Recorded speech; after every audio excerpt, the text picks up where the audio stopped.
Hello everybody, this is Maniac for Lego, and we are doing our first ever studio change-up review. This is a new studio setup. You're going to see this in future Lego set reviews. Let me know in the comments after this video how well it looks and how well the presentation is for this review. This is set number 76002, Superman Metropolis Showdown. This is a 2013 release from DC Superheroes based on the Man of Steel movie. Ages 6 to 12, 119 pieces, 2 minifigures, and retails for $13. You can still find this in stores.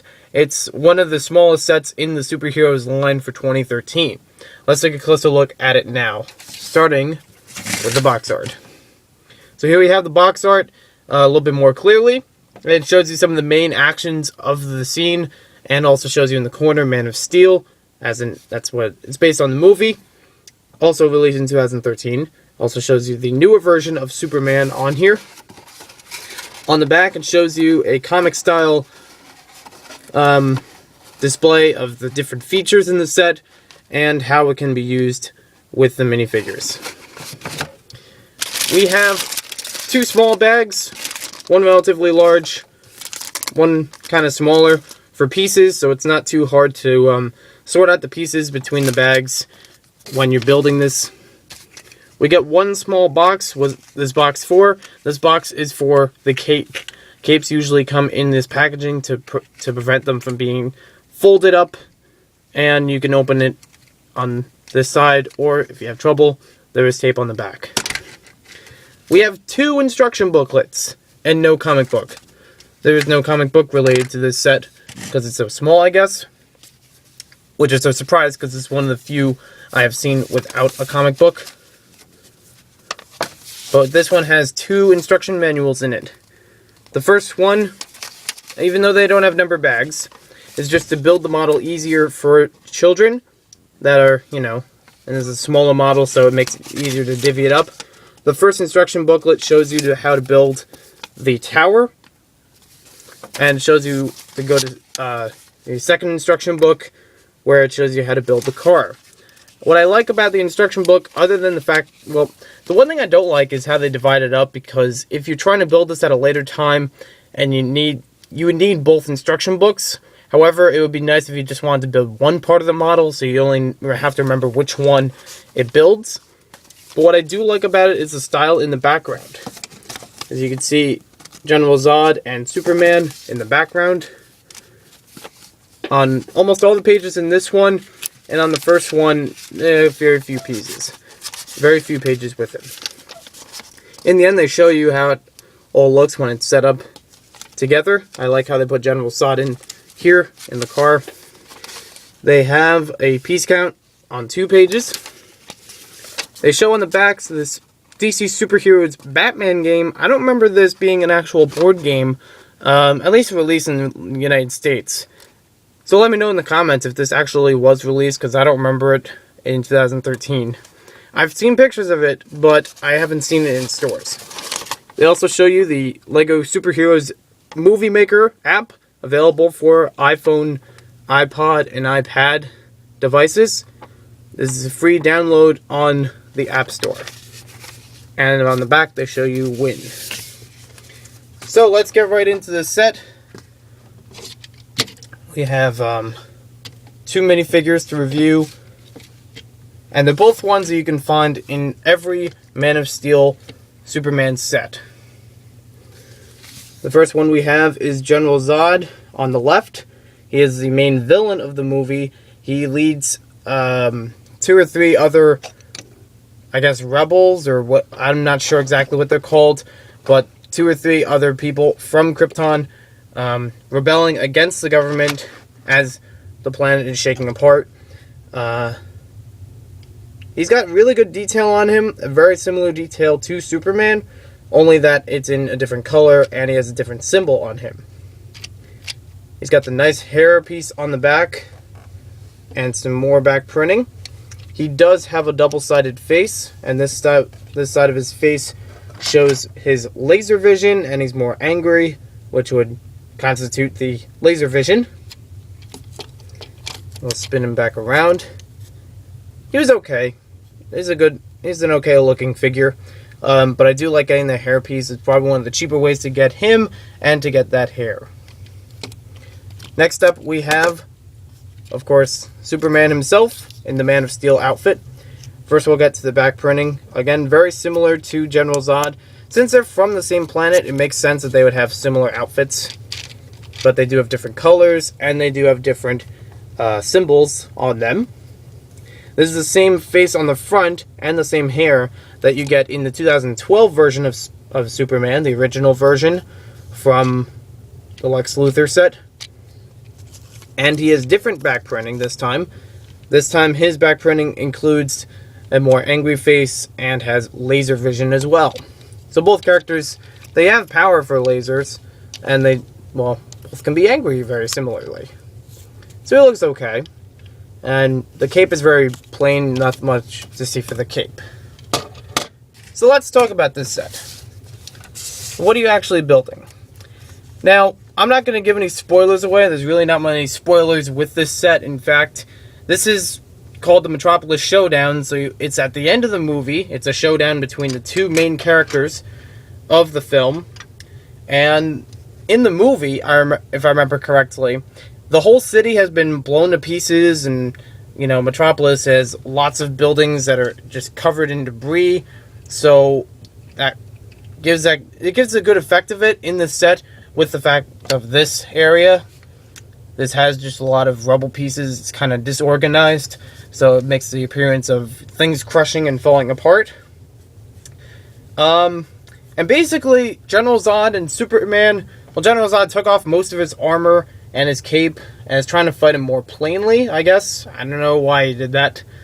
It kind of, you know, makes him easier to hit, personally. That's just what I thought. But he does fight him in this way, and also shows it in the set. Let's see. They're basically fist fighting. They do a little bit of flying around. They throw a few things, but it's a lot of main fighting that's just between them. No weapons used. No, I mean, they do use a few objects to hit each other. And I think part of it, General Zod does use his laser vision, so that's okay to see in this set as well. Now, first thing I want to talk about is this car. This is a very, when I first saw the set before even seeing the movie, I thought this is kind of a neat car. You know, a nice yellow and black pattern we don't see too often with Lego cars. And it just seemed like really big though for one person. Felt like it was going to be like a two-person car, but you can only seat one person in there, and has a small car chassis. What I find strange about this, other than its size, is its relevance. I don't remember this car particularly being in the movie, but I could assume that this was in the scenes where the fight was taking place. I can't say this is an iconic object from the movie, though. And they show on the set, these little handles on the bottom can be used by General Zod. He can pick up the car and he can try to throw it at Superman. Or you could have Superman throwing it at him, whatever it may be. And as they show in the instructions, you can see the minifigure in here. There's no real features with the car other than its handle use and the fact that it rolls. It's a nice addition to Lego City. It's almost city scale, but kind of odd to see in this set, since I don't remember it that well from the movie. Next up, we have I guess this is like a part of a satellite or part of a tower. Just an area of debris that, you know, seems accurate to the movie. Can't say if there was actually a large structure like this used. I don't remember that well. And this one has two features other than, well, it has a lot of nice pieces, first of all. These nice slope pieces are good to use and, you know, breaks up the color from all the debris, but it still gives a good effect. This part of it has two features to it. The first one is that you can knock over this tower by pressing this small button over here. And basically it's stuck in place by two studs, so you can hit it and knock over General Zod, which just happened to do. I thought it was going to hit both of them.